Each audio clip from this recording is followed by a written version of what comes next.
గుడ్డివాడికి త్రోవ చూపిస్తే మీకు లాగానే ఉంటుంది. లేఖనాలు ఇంతకాలం నీతో ఉన్నాను, నీవు నన్ను ఎరుగవా అని ఆయన అంటాడు. చూడండి, నన్ను చూచిన వాడు తండ్రిని చూచి ఉన్నాడు కనుక తండ్రిని మాకు కనబరచుమని ఎలా చెప్పుచున్నావు? తండ్రి యందు నేనును నా యందు తండ్రి ఉన్నామని నీవు నమ్మట్లేదా? నేను మీతో చెప్పుచున్న మాటలు నా అంతటి నేనే చెప్పట్లేదు. తండ్రి నా యందు నివసించుచు తన క్రియలు చేస్తున్నాడు. తండ్రి నన్ను చూస్తే తండ్రి చూసినట్టే, తండ్రి చూస్తే నన్ను చూసినట్టే. నా అంతటి నేను అది మాట చెప్తున్నది. ఆయన నా ద్వారా చెప్తున్నాడు, నేనే తండ్రిని. ఆయన స్పష్టంగా చెప్తుంటాడు, నేనే తండ్రిని. ఆయనే చెప్తున్నాడు కదా దేవుడు అని, ఇంకేమిటాయా అని చెప్పి ఆ ప్రవీణ్ని అదనగొడుతున్నాడండి. నేను తండ్రి ఇద్దరం ఉన్నామని చెబుతుంటే లేదు ఆ తండ్రే ఈయనని చెప్పి చెబుతున్నాడు. ఎంత అబద్ధం! క్రీస్తుని పూర్తిగా అబద్ధికునిగా మార్చేస్తున్నాడు. నేనును నా తండ్రి కూడా ఉన్నామంటే ఇద్దరు ఉన్నామని చెప్తున్నాడు కదా. ఇద్దరికి ఒక్కటికి తేడా లేదా అండి? జాన్ పాల్ చెప్పినట్టుగా తండ్రి యందు నేను నా యందు తండ్రి అంటే ఈయన తండ్రి దేవుడు ఈయనే చెప్తున్నాడు కదా. ఇప్పుడు అపోస్తులు కూడా మరి ఆయన యందు ఉన్నారట, క్రీస్తునందు ఉన్నారట. అంటే ఇప్పుడు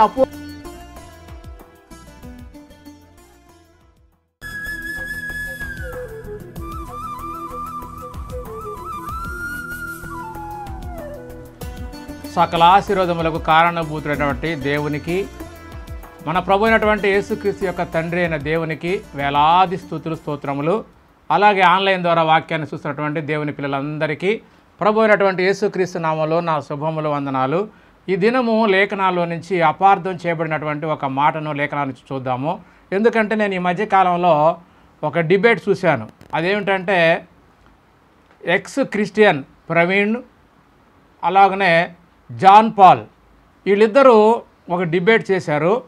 అయితే అందులో ఈ ఎక్స్ క్రిస్టియన్ ప్రవీణ్ అనే అతను బైబిల్లో యేసుక్రీస్తు దేవుడని ఒక్క రెఫరెన్స్ లేదు, క్రైస్తవులు ఎవరైనా సరే యేసుక్రీస్తు దేవుడు అని ఒప్పుకుంటే నరకానికి వెళ్తారని చెప్పి అతడు ఒక బుక్ రాశాడంట. ఆ బుక్ గురించి అది తప్పు అని చెప్పి జాన్ పాలు చెబుతూ, అందులో నువ్వు అన్ని తప్పులే రాశావు, యేసుక్రీస్తు దేవుడని బైబిల్లో ఎన్నో రెఫరెన్స్లు చెప్పబడి ఉన్నాయి, కాబట్టి నేను చూపిస్తానని చెప్పి ఆయన ఒక రెఫరెన్స్ చూపించాడు. ఆల్రెడీ నేను ఇంతకు ముందే నేను ఒక రెఫరెన్స్ గురించి నేను యూట్యూబ్లో పెట్టాను. అదేమిటంటే యెషయా గ్రంథము 9:6 అది యేసుక్రీస్తు గురించి కాదు, అది ఖచ్చితంగా హిజ్కియా గురించినదే. అది ఆ కాలంలోనే నెరవేరింది, అప్పటికి యేసుక్రీస్తు వారు పుట్టలేదు.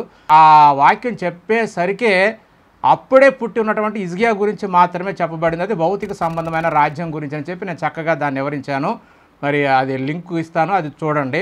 అలాగనే మరి ఈరోజు నా ఇంకొక రెఫరెన్స్ గురించి మనము చూద్దాము. ఏంటంటే మరి ఆయన చూపించినటువంటి మరొక రెఫరెన్స్ ఏమిటంటే ఫిలిప్ గారు యేసుక్రీస్తు వారిని అడుగుతాడు. ఆ సందర్భం ఏంటంటే నేను ఒక్కడనే ఉండక నేనును తండ్రి కూడా ఉన్నాము అని అన్నప్పుడు మరి వాళ్ళు ఆ సందర్భంలో మాకు తండ్రిని కనపరచు అనే మాట ఫిలిప్ గారు అడుగుతాడు.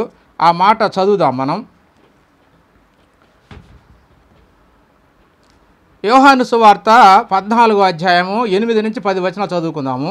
అప్పుడు ఫిలిప్పు, ప్రభువా తండ్రిని మాకు కనపరచుము, మాకంతే చాలునని ఆయనతో చెప్పగా, యేసు ఫిలిప్పు, నేను ఇంతకాలం మీ వద్ద ఉండినను నీవు నన్ను ఎరగవా, చూపించవా అంటుంటే ఈయన ఎరగవా అంటున్నాడు. అంటే చూడటం వేరు, ఎరగటం వేరు అనేది కనీసం ఈ మాటకు అర్థం కూడా జాన్ పాల్కి అర్థం కాలేదు. నన్ను ఎరగవా, నన్ను చూసినవాడు తండ్రిని చూసి ఉన్నాడు. నన్ను చూసినవాడంటే ఇక్కడ ఎరగాలి, ఎరిగితేనే ఆయన్ని చూసినట్టు లెక్క. నన్ను చూసినవాడు తండ్రిని చూసి ఉన్నాడు కనుక తండ్రిని మాకు కనపరచమని ఎలా చెప్పుచున్నావు? తండ్రి యందు నేనును నా యందు తండ్రియు ఉన్నామని నీవు నమ్ముటలేదా? నేను మీతో చెప్పుచున్న మాటలు, ఇక్కడ బాగా గుర్తుపెట్టుకోండి, నేను మీతో చెప్పుచున్న మాటలు మాటలు మాటలు నా అంతట నేనే చెప్పుటలేదు, తండ్రి నా యందు నివసించుచు తన క్రియలు చేయుచున్నాడు. తండ్రి నా యందు నివసించుచు తన క్రియలు చేయుచున్నాడు. అలాగనే ఇక్కడ ఒక మాట, మరి 8వ అధ్యాయం కూడా ఒక మాట చూద్దాం. 17-19 వచనాలు ఉంటాయి ఇక్కడ. అయితే ఇక్కడ ఒక సందర్భం ఏంటంటే యేసుక్రీస్తు వారు కూడా నేను ఒక్కడనై ఉండక నేనును తండ్రి కూడానున్నాము అని చెబుతూ ఇద్దరు మనుషుల సాక్ష్యము సత్యం అని మీ ధర్మశాస్త్రంలో ఉంది కదా, కనుక నేనును నా తండ్రి కూడా ఉన్నాము అని సంగతి చెబుతూ ఆ మాట చెప్పినప్పుడు ఇక్కడ వారు ఒక ప్రశ్న వేశారు. ఏమిటంటే 8వ అధ్యాయం 19వ వచనం, వారు నీ తండ్రి ఎక్కడ ఉన్నాడు అని ఆయనను అడగగా యేసు మీరు నన్నైనను నా తండ్రినైనను ఎరుగరు. ఏంటి ఈ మాటలో అర్థమైందా? జాన్ పాలు చూస్తే చెప్పు, మీ వాళ్ళు ఎవరైనా చూస్తే నీకు చెప్తారులే. ఎందుకంటే ఇక్కడ యేసుక్రీస్తు వారు ఎదురుగానే ఉన్నాడు. వాళ్ళు చూస్తున్నా కూడా యేసుక్రీస్తు అని అంటున్న మాట ఏమిటో తెలుసా? మీరు నన్నైనను నా తండ్రినైనను ఎరగరు అంటున్నాడు. ఎదురుగానే ఉన్నాడు ఆయన, ఎరగకపోవటం ఏంటి అంటే వీళ్ళు కంటితో చూస్తున్నారు కాబట్టి ఆయన గురించి అర్థం కాలేదు, దేవుని గురించి కూడా వీళ్ళకి అర్థం కాలేదు. అందుకని నన్నైనను మీరు నా తండ్రినైనను ఎరగరు అంటే నేను ఎవరో మీకు అర్థం కాలేదు, నన్ను గ్రహించలేదు, నేను మనుష్య కుమారుడిగా ఈ లోకానికి వచ్చానంటే ఎలా వచ్చానో ఈ విషయాలన్నీ మీకు తెలియదు, ఎరగరు అని అంటున్నాడు.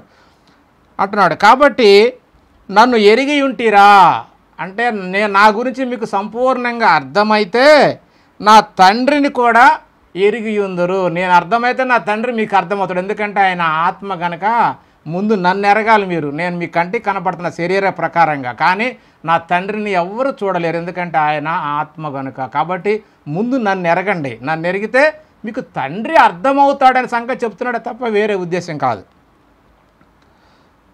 ఇంతకీ ఎరుగుట అంటే ఏమిటనేది మనం ఇంకొక మాట చూద్దాము.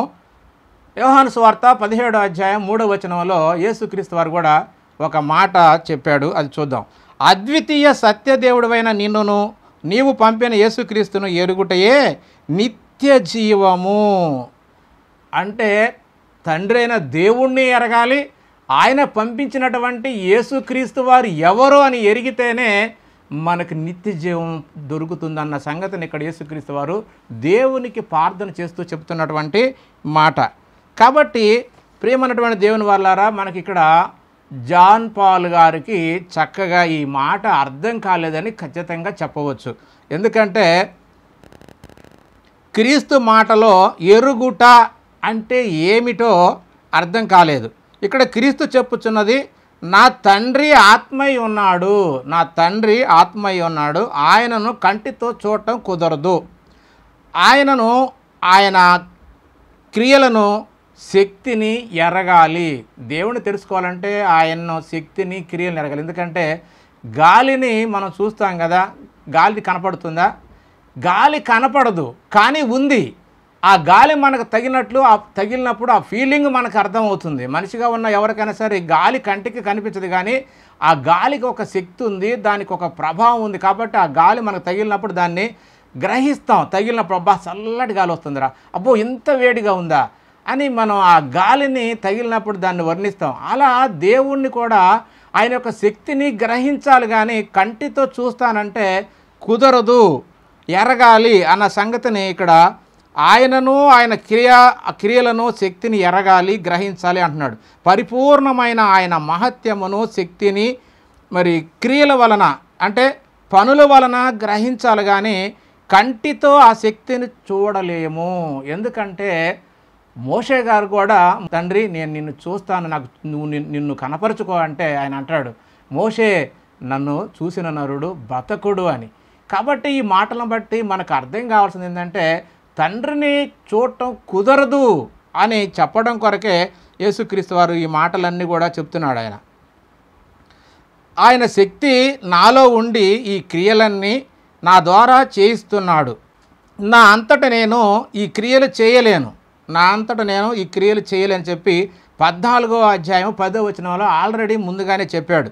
నా అంతట నేను ఈ క్రియలు చేయలేను, తండ్రి నాలో ఉండి నా ద్వారా చేయిస్తున్నాడు. తండ్రి నాలో ఉండి నా ద్వారా చేయిస్తున్నాడు. కాబట్టి మీరు నన్ను నమ్మకున్నను ఈ క్రియలను బట్టి అయినా సరే నన్ను నమ్ముడి అంటున్నాడు. క్రియలను బట్టి అయినా నమ్మండి. కనీసం క్రియలు నేను కూడా మనిషినే, మనుష్య కుమారుడిని, అయితే నాకు ప్రత్యేకమైనటువంటి అధికారాలు ఏమీ లేవు, కానీ స్వయంగా దేవుడు నాకు ఇచ్చినటువంటి అధికారము శక్తి వలనే ఇవన్నీ చేస్తున్నా. కాబట్టి ఆ క్రియలను బట్టి నా మాటలను నమ్మండి అంటున్నాడు ఆయన. 14:11 చెప్పిన మాటే ఇది. కాబట్టి నేను ఎలాంటి వాడనో మీరు కళ్ళతో చూస్తున్నారు, నా దేహాన్ని, నా శరీరాన్ని, ఆకారాన్ని చూస్తున్నారు, కానీ నేను కూడా మనుష్య కుమారుడనే అని చెబుతూ 14వ అధ్యాయము, యోహాను సువార్త 14వ అధ్యాయము 24వ వచనంలో ఇలా అంటున్నాడు, నన్ను ప్రేమింపని వాడు నా మాటలు గైకొనడు. నన్ను ప్రేమింపని వాడు నా మాటలు గైకొనడు. మీరు వినుచున్న మాట నా మాట కాదు, మీరు వినుచున్న మాట నా మాట కాదు, నన్ను పంపిన తండ్రిదే. తండ్రి నాలో ఉన్నాడు అంటే ఏమిటో మనం మాటలు చూద్దాము. తండ్రి మనలో ఉన్నాడంటే ఎలా? తండ్రి యొక్క ఆత్మ లేదా తండ్రి మాటలు అని మనకు ఖచ్చితంగా అర్థం కావాలి. తండ్రి నాలో ఉన్నాడు అంటే యేసుక్రీస్తు చెప్పే మాటను బట్టి తండ్రి యొక్క ఆత్మ లేదా తండ్రి మాటలు నాలో ఉన్నాయి అని యేసుక్రీస్తు వారు చెప్తున్నాడు. ఆ మాటలు శక్తి గలవి, ఆ మాటలనే మీకు బోధిస్తున్నాను. తండ్రి నా యందు ఉంచిన మాటలు శక్తి గలవి కాబట్టి ఆ మాటలనే నేను మీకు బోధిస్తున్నాను. అందుకని చివరిలో మరి 17వ అధ్యాయంలో కూడా ప్రార్థన చేస్తూ, తండ్రి నీ వాక్యము, నీ మాటలు వారికి ఇచ్చి ఉన్నాను అనే మాట చక్కగా అంటాడు. కాబట్టి 14వ అధ్యాయంలో కూడా ఒక మాట ఉంది. 14వ అధ్యాయము 24వ వచనం, మీరు వినుచున్న మాట నాది కాదు తండ్రిదే అని అంటున్నాడు. కాబట్టి నేను చెప్పిన మాటలు మీరు గ్రహించి ఎరిగి ఉంటే నేను అర్థమవుతాను, నేను అర్థమైతే నా తండ్రి కూడా మీకు అర్థమవుతాడు. కాబట్టి మేము ఇద్దరము అన్న సంగతిని ఆయన చక్కగా చెబుతూ, నన్ను ఎరగాలి కానీ కంటితో చూస్తే కాదు. ఏ మనిషినైనా సరే కంటితో చూస్తే తెలియదండి ఆ మనిషి గురించి.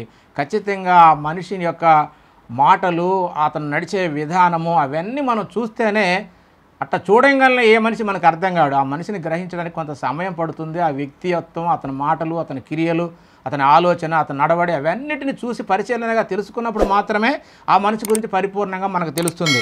అందుకనే ఇక్కడ ఏమంటున్నాడంటే యేసుక్రీస్తు వారు, నేను ఎలాంటి వాడనో, నా నడవడి, నేను చేసే పనులు, నా బుద్ధి, మీ పట్ల నాకున్న ప్రేమ, స్వస్థతలు, నేను మీ పట్ల చేసే కార్యాలు, అద్భుతాలు, సూచక్రియలు, నా శాంతము, నా దయ, జాలి, నా గుణాలన్నీ ఇవన్నీ తెలుసుకొని నన్ను ఎరిగి గ్రహిస్తే నేను మనుష్య కుమారుడును, దేవుని కుమారుడని మీకు అర్థమవుతుంది.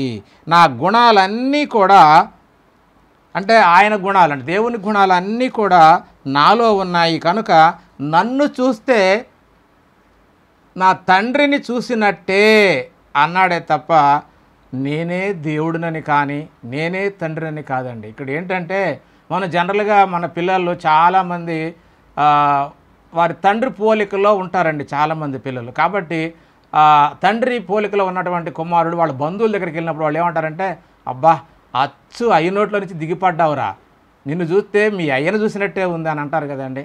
అలాగనే యేసుక్రీస్తు వారు ఇక్కడ చెప్తే ఉద్దేశం ఏంటంటే, నన్ను చూస్తే నా తండ్రిని చూసినట్టే, అంటే నా బుద్ధులు, నా గుణాలు, నా ప్రేమ, నేను చేసే ప్రతిదీ కూడా నన్ను గ్రహిస్తే, నేను చేసే ప్రతి పని మీకు అర్థమైతే నా తండ్రి కూడా నాలాంటి వాడే, నాకులాగానే ఉంటాడు. అలా మీరు నన్ను చూసి తండ్రిని అర్థం చేసుకోవాలి తప్ప తండ్రి ఆత్మ కనుక ఆయన్ని కంటితో చూడటం కుదరదు అని చెప్తున్నాడే తప్ప ఇక్కడ నేనే దేవుడినని చెప్పడం కాదు. జాన్పాల్ గారు భలే తెలివిగా నన్ను చూసినవాడు దేవుడిని చూసినట్టే, దేవుడిని చూసినవాడు నన్ను చూసినట్టే అనగానే ఇదిగో ఆయనే చెప్తున్నాడు కదా దేవుడు అని, ఇంకేమిటాయా అని చెప్పి ఆ ప్రవీణ్ణి అదనగొడుతున్నాడండి. ఎంత పచ్చి అబద్ధం అండి, అది పచ్చి అబద్ధం. కాబట్టి నిజంగా ఒకవేళ అలాగే కనుక మనం అనుకుంటే మరి కొన్ని మాటలు మరి నేను చదువుతాను, వాటికి అర్థం మీరే చెప్పండి. ఎవరైనా కామెంట్స్ పెట్టేవాళ్ళు ఖచ్చితంగా ఈ మాటలు అర్థం చెప్పాలి, అర్థం చెప్పి కామెంట్స్ పెట్టండి. ఏంటంటే యోహాను సువార్త 14వ అధ్యాయము 20వ వచనంలో ఒక మాట ఉంది. అంతకుముందు ఫిలిప్పు దగ్గర ఏమన్నాడు, తండ్రి యందు నేను, నా యందు తండ్రి, వాళ్ళిద్దరి గురించి చెప్తున్నాడు. తండ్రి యందు నేనున్నా, నా యందు తండ్రి ఉన్నాను అంటున్నాడు. ఇక్కడ 14వ అధ్యాయం 20వ వచనం వచ్చేసరికల్లా ఏమంటున్నాడో వినండి. నేను నా తండ్రి యందును, మీరు నా యందును, నేను మీ యందును ఉన్నామని ఆ దినమున మీరు గ్రహించెదరు. ఇక్కడ మళ్ళీ ముగ్గురు చెబుతున్నాడు. ఇక్కడ తండ్రి యందు ఆయన ఉన్నాడట, నా యందు తండ్రి ఉన్నాడు, మీ యందు అంటున్నాడు. మళ్ళీ అంటే శిష్యుల గురించి మాట్లాడుతున్నాడు. తన శిష్యుల యందు నేనున్నాను, మీరు నా యందు ఉన్నారు. అంటే ఇక్కడ ముగ్గురు ఉన్నారు. ఈయనేమో తండ్రి ఏమో ఈయన యందు ఉన్నాడు, యేసుక్రీస్తు ఏమో శిష్యుల యందు ఉన్నాడు, శిష్యులేమో క్రీస్తునందు ఉన్నారు. ఇక్కడ ముగ్గురు చెప్తున్నాడు. మరి ఇప్పుడు ఆ లెక్క ప్రకారంగా మొట్టమొదట జాన్ పాల్ చెప్పినట్టుగా తండ్రి యందు నేను, నా యందు తండ్రి అంటే ఈయన తండ్రి దేవుడు ఈయనే చెప్తున్నాడు కదా. ఇప్పుడు అపోస్తులు కూడా మరి ఆయన యందు ఉన్నారట, క్రీస్తునందు ఉన్నారట. అంటే ఇప్పుడు అపోస్తులు దేవుళ్ళ లేదా క్రీస్తులా? వీళ్ళందరూ అపోస్తులందరూ క్రీస్తులేనా? ఎందుకంటే క్రీస్తు వీళ్ళల్లో ఉన్నాడు, వీళ్ళు క్రీస్తులో ఉన్నారు. మరి ఇప్పుడు వీళ్ళేమనాలి? పోని మరొక మాట చూద్దాం. 17వ అధ్యాయము 20-21 వచనం. నీవు నన్ను పంపితవని లోకము నమ్మునట్లు తండ్రి నాయందు నీవును నీయందు నేనును ఉన్నలాగునా. బాగా వినండి. నీయందు నేనును నాయందు నీవును ఉన్నలాగున వారును, అంటే వారంటే శిష్యులు, వారును మనయందు ఏకమై ఉండవలనని వారి కొరకు మాత్రము నేను ప్రార్థించుటలేదు. వారి వాక్యము వలన నాయందు విశ్వాసముంచు వారందరూ ఏకమై ఉండవలెనని వారి కొరకును ప్రార్థించుచున్నాను అంటున్నాడు. అంటే ఇక్కడ మనకి ఏం అర్థం కావాలండి? ఇక్కడ మరి నలుగురు ఉన్నారు. ఫస్ట్ ఇద్దరు తండ్రి కుమారులు, తర్వాత తండ్రి కుమారుడు అపోస్తులు, తర్వాత తండ్రి కుమారుడు అపోస్తుల వాక్యమైనటువంటి విశ్వాసులందరూ. ఇక్కడ నలుగురు ఉన్నారు, అక్కడ ముగ్గురు, ఆ ఇద్దరు. అంటే మరి వీళ్ళందరూ దేవుళ్ళేనా? వీళ్ళందరూ క్రీస్తులేనా? ఎలా అర్థం చేసుకోవాలి వాక్యాన్ని మనము? సరే, ఇంకొక మాట చూద్దాం. అసలుకి ఒకరి యందు ఒకరు ఉండటం అంటే ఏమిటో ఒక్క మాట చూద్దాము. యోహాను సువార్త 15వ అధ్యాయం 7వ వచనం. నా యందు మీరును మీ యందు నా మాటలను నిలిచిన ఎడల, మాటలంటే వాక్యం అండి, గుర్తుపెట్టుకోండి. మీ యందు నిలిచిన ఎడల మీకు ఏది ఇష్టమో అడుగుడే, అటన్నిటిని నేను చేస్తాను, తండ్రి కూడా చేస్తాడు అనే మాట ఇక్కడ చెప్తున్నాడు. కాబట్టి ఈ మాటలను బట్టి మనకు అర్థం కావాల్సింది ఏంటంటే సింపుల్ ఏంటంటే దేవుని మాటలు క్రీస్తు విని ఆ మాటల ప్రకారంగా జీవిస్తే దేవుడు క్రీస్తులో జీవిస్తున్నట్టు లెక్క. అలాగనే అపోస్తుల యందు క్రీస్తు మాటలు ఉన్నట్లయితే, క్రీస్తు అపోస్తుల యందు జీవిస్తున్నట్టు లెక్క. అలాగనే అపోస్తులు చెప్పిన మాటలు మన యందు ఉంటే, అపోస్తులు చెప్పినటువంటి మాటలు వారి బోధ మన యందు జీవించి ఉన్నట్లయితే మరి మనము కూడా అపోస్తుల బోధ యందు ఉన్నట్టే లెక్క. అంటే ఇక్కడ దేవుడు, యేసుక్రీస్తు వారు, అపోస్తులు ఆరి మాట్లాడినటువంటి మనందరము కూడా ఏకమై ఉండాలని యేసుక్రీస్తు వారు ప్రార్థిస్తున్నాడు. కాబట్టి ఇక్కడ ఏకము అంటే అందరము ఒక్కటే, అంతేగాని ఒక్కటే అనగలేదు. ఒక్క డేకి ఒక్క రేకి డేకి చాలా తేడా ఉంది. ఇది మాట అక్షరం మనం ఒక్కటి మిస్ అయినా కూడా అర్థం అంతా మారిపోతుంది. అంటే సంఘంలో ఉన్న వాళ్ళందరూ ఒక్కటిగా ఉంటారు, అంతేగాని ఒక్కరు కాదు. అంటే ఎవరికి వాళ్ళే, భార్యాభర్తలు ఏకమై ఉంటారు, ఒక్కటిగా ఉంటారని అంటారు. కానీ నిజంగా భార్యాభర్త ఒకటేనా?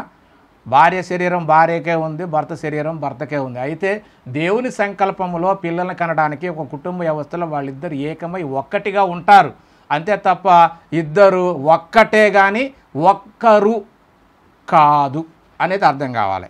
కాబట్టి వీళ్ళందరూ కూడా ఒకే స్వభావంతో ఉన్నాము అని కానీ అందరూ ఒక్కరు కాదు అనేది ఖచ్చితంగా మనం అర్థం చేసుకోవాలి. అలాగే తండ్రి క్రీస్తు ఒక్కరు కాదు. అందుకే క్రీస్తు ప్రార్థిస్తూ మనయందు అంటున్నాడు. మనయంతే తండ్రి యందు నాయందు అని, తండ్రి నీయందును నాయందు వాళ్ళు ఉండాలి అని చెప్పి నీకు ప్రార్థన చేస్తున్నాడు. మనయందు ఉండులాగా ప్రార్థన అంటున్నాడు. కాబట్టి ఇక్కడ యేసుక్రీస్తు వారిని చూస్తే దేవుడిని చూసినట్టు, లేకపోతే యేసుక్రీస్తు వారిని చూస్తే దేవుడని కాదండి. అంటే ఆ దేవుని మాటలు ఈయన యందు ఉన్నాయి కనుక అలా ఆ మాటలు మీకు అర్థమైతే నేను చేసేవన్నీ కూడా దేవుని పనులే. దేవుడు చేయుటకు నాకు కొన్ని పనులు చేయుటకు ఇచ్చాడు. ఎందుకంటే మనకు యోహాను సువార్త 17వ అధ్యాయం 4-5 వచనాల్లో కొన్ని మాటలు ఉంటాయి. చేయుటకు నీవు నాకు ఇచ్చిన పని నేను భూమి మీద సంపూర్ణంగా నెరవేర్చి తండ్రి భూమి మీద నిన్ను మహిమపరిచితిని. అంటే దేవుని మాటల ప్రకారంగా జీవించి దేవుడు చేయమన్న కార్యాలన్నీ నెరవేరిస్తే దేవుణ్ణి మహిమపరిచినట్లే. అంటే దేవుణ్ణి ఆయన జీవితంలో జనానికి, అంటే ఈ లోకంలో ఉన్న వారందరికీ కూడా కనపరిచాడు, దేవుణ్ణి కనపరిచాడు. అంటే దేవుడే ఈ లోకంలోకి వస్తే ఎలా, నిజంగా ఆయన రాలేదు, అయితే ఒకవేళ వస్తే ఇలాగే అన్ని ఆయన కార్యాలు ఉంటాయి అని తన యొక్క శరీరములోనో తన యొక్క జీవితంలోనో దేవుణ్ణి మనకు కళ్ళకు బయలుపరిచాడు అన్న సంగతి మనకు అర్థం కావాలి. అంతేగాని ఈయన దేవుడని కాదండి, దేవుని కుమారుడు అంతే తప్ప తండ్రి యందు నేను, నా యందు తండ్రి ఉన్నామంటే నా యొక్క ఆలోచన అంతా తండ్రిదే, నేను చేసే క్రియలన్నీ తండ్రి మాటలే నా యందు ఉంచాడు, ఆ మాటల ప్రకారంగానే నేను సమస్తాన్ని చేస్తున్నా, తండ్రి నాలో ఉండి జరిగిస్తున్నాడు అన్న సంగతి తప్ప నేను తండ్రిని అని కాదు. కాబట్టి ఇక్కడ జాన్ పాల్ పూర్తిగా అసలుకు తండ్రి అంటే ఏమిటో అర్థం కాకుండా యేసుక్రీస్తునే తండ్రి. ఇంకా అంతకుముందు ఆయన ఇంటర్వ్యూలో కూడా ఆయన చూశాను నేను, తండ్రే దేవుడే శరీరాన్ని ధరించుకొని ఇక్కడికి వచ్చాడంట. ఇక్కడికి వచ్చి అబద్ధాలు ఆడటం ఎందుకండి? యేసుక్రీస్తు వారు నేను తండ్రి ఇద్దరం ఉన్నామని చెబుతుంటే లేదు ఆ తండ్రే ఈయనని చెబుతున్నాడు. ఎంత అబద్ధం! క్రీస్తుని పూర్తిగా అబద్ధికుడిగా మార్చేస్తున్నాడు. తండ్రే శరీరాన్ని ధరించుకొని వచ్చాడా? అట్లయితే మరి ఈయన ఇట్లా ఎందుకు అంటున్నాడు ఆయన? మీ ధర్మశాస్త్ర ప్రకారంగా ఇద్దరు మనుషులు సాక్ష్యం కదా, నేనును నా తండ్రి కూడా ఉన్నామంటే ఇద్దరు ఉన్నామని చెప్తున్నాడు కదా. ఇద్దరికి ఒక్కటికి తేడా లేదా అండి? భార్యకు భర్తకు తేడా లేదా? అలాగే తండ్రికి కుమారుడికి తేడా లేదా అని చెప్తారేంటి? నిజంగా వాక్యంతో సరిచూసుకుంటే ఖచ్చితంగా అర్థం ఉంది. కాబట్టి ఈ జాన్ పాల్ ఇంకా కొన్ని వచనాలు ఆ సహోదరుడు చెబితే నిజంగా ఆ సహోదరుడు మాట రైటే. ఒక్క విషయంలో మాత్రం నేను ఏకీభవిస్తున్నా. ఎందుకంటే యేసుక్రీస్తు వారు దేవుని కుమారుడిగా నమ్మాలి, దేవుని కుమారుడిగా విశ్వసించాలి, దేవుని కుమారుడిగా విశ్వసిస్తేనే ఈ లోకాన్ని జయిస్తాము, దేవుని కుమారుడని ఎవరైతే విశ్వసిస్తారో వారిలోనే దేవుడు ఉంటాడు అని కొన్ని వచనాలు మనకు చక్కగా ఉన్నాయి. కాబట్టి ఇంకా సహోదరుడి కొన్ని విషయాలు తెలియక జాన్ పాల్తో మాట్లాడలేకపోయాడు. కానీ నిజానికి జాన్ పాల్ చెప్పిన ఏ రెఫరెన్స్ కూడా యేసుక్రీస్తు దేవుడు అని చెప్పడానికి సరిపోదు. ప్రవీణ్ చెప్పినటువంటి ఎక్స్ క్రిస్టియన్ ప్రవీణ్ చెప్పినట్టుగా నిజంగా యేసుక్రీస్తును దేవుని కుమారుడని నమ్మితే నిత్యరాజ్యం పరలోకం, కానీ యేసుక్రీస్తు దేవుడని నమ్మితే నిత్యరాజ్యము పరలోకము అని చెప్పి ఒక్క రెఫరెన్స్ కూడా ఉండదు. యేసుక్రీస్తుని దేవుని కుమారుడని నమ్మితేనే రక్షణ, యేసుక్రీస్తు దేవుని కుమారుడు నమ్మితేనే బాప్తిసం తీసుకోవాలి, యేసుక్రీస్తు దేవుని కుమారుడు అంటేనే ఈ లోకాన్ని జయిస్తావు. అంతే తప్ప యేసుక్రీస్తు దేవుడు అంటే ఖచ్చితంగా ఎక్స్ క్రిస్టియన్ ప్రవీణ్ చెప్పినట్టుగా నరకమే వాళ్ళకు గతి. సహోదరులారా, వాక్యాలను చూడండి. అపార్థం చేసి బోధించినవన్నీ ఓహో మన జాన్ పాల్ భలే చెప్పాడని చెప్పి కామెంట్లు, అబ్బా వన్ సైడ్ వార్ అని ఒకడేమో అబ్బా ఈయన అంశ అని ఒకడేమో పాపం ఆ ప్రవీణ్ని పంది అని కాకి అని. ఏమిటయ్యా ఈ కామెంట్లు? మీకే తెలియదు. గుడ్డివాడికి త్రోవ చూపిస్తే మీకు లాగానే ఉంటుంది. లేఖనాలు చదవండి. అతను ప్రవీణ్ చెప్పిన మాటలు రైటే, అయితే మనకే క్రైస్తవులైన వారికి మనకే అర్థం కాక అలాంటి వాళ్ళ ద్వారా కూడా చెప్పించుకుంటున్నాం. కాబట్టి ప్రియ సహోదరులారా, వాక్యాన్ని మరలా చూడండి. తండ్రి యందు నేను, నా యందు తండ్రి ఉన్నామంటే ఏమిటో అర్థం కాక తండ్రే ఏసే తండ్రి, ఏమిటయ్యా ఇది? అలాగైతే కుమారుడు కని కొన్ని వందల సార్లు ఎందుకు రాయించాలి? దేవునికి తెలివి లేదా? నేనే కుమారుడిగా పుట్టాను ఒక్క మాట చెప్పొచ్చు కదా, లేదా క్రీస్తు చెప్పొచ్చు కదా, నేనే దేవుడు కుమారుడిగా వచ్చానని అసలు కుమారుడనే పదం ఎందుకు? ఆయన సృష్టికర్త కాబట్టి, ఈయన వారసుడు కాబట్టి. దయతో అర్థం చేసుకుంటారని ప్రభుపేట మనం చేస్తూ నేను ముగిస్తున్నా. అందరికీ వందనాలు. దేవునికి స్తోత్రం.